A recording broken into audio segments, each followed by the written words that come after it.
અમરેલી જિલ્લાના જરખિયા ગામમાં પીવાના પાણીના સંપમાં ઘાતક ગંદકી જોવા મળી છે. લોકોના આરોગ્ય પર ઊભો થયો ગંભીર ખતરો. અમરેલી જિલ્લાના જરખિયા ગામમાંથી ચોંકાવનારી માહિતી સામે આવી છે, જ્યાં ગામના મુખ્ય પીવાના પાણીના સંપમાં ગંદકીનું સામ્રાજ્ય જોવા મળ્યું છે. સરકારી નળથી જે પાણી લોકો સુધી પહોંચે છે તે જ પાણીમાં સંપમાં શેવાળોથી ઢંકાયેલી સપાટી છે. અંદર પાણીમાં જીવંત માછલીઓ તેમજ પાણીમાં હાડકા જેવી વસ્તુઓ મળી આવી છે, જે ગંભીર આરોગ્ય સંકટ સર્જી શકે છે. આ સ્થિતિમાં ચિંતાની વાત તો એ છે કે આ ગામના મોટા ભાગના લોકોને ફિલ્ટર કે અન્ય શુદ્ધિકરણ સાધનો ઉપયોગ કરતા નથી. તેઓ સીધું જ નળનું પાણી પીવે છે. આવા પરિબળો હાથે સમગ્ર ગામના આરોગ્ય પર ગંભીર જોખમ ઊભું થતું જોવા મળે છે. લાંબા સમયથી સંપની સફાઈ ન કરવામાં આવી હોય તેવું આ દ્રશ્યોમાં દેખાઈ રહ્યું છે.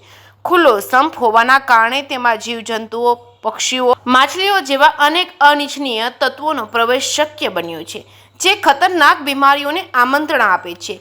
સંપની આસપાસ સતત પાણી ભરાઈ રહેલું રહે છે. કીચડ, મચ્છરનો ઉપદ્રવ, દુર્ગંધ જેવી પરિસ્થિતિથી લોકો પરેશાન થઈ ગયા છે. બીજી તરફ સરકારી સ્તરે સ્વચ્છ ભારત અભિયાન જેવા અભિયાનો ચલાવવામાં આવી રહ્યા છે અને દરેક ચોક ચોરે સ્વચ્છતા અંગેના બેનરો લાગેલા જોવા મળે છે, પરંતુ અહીંયા જરખિયા ગામમાં તો એક અભિયાનના લીરે લીરા ઉડી રહ્યા હોય તેવું લાગી રહ્યું છે.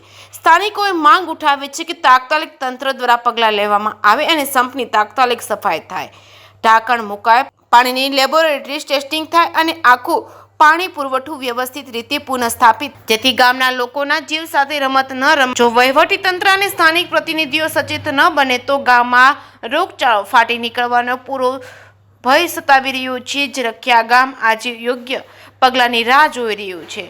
જે કે સિંહ ગુજરાતી સાથે જૈનિક સુજિત્રા, અમરેલી.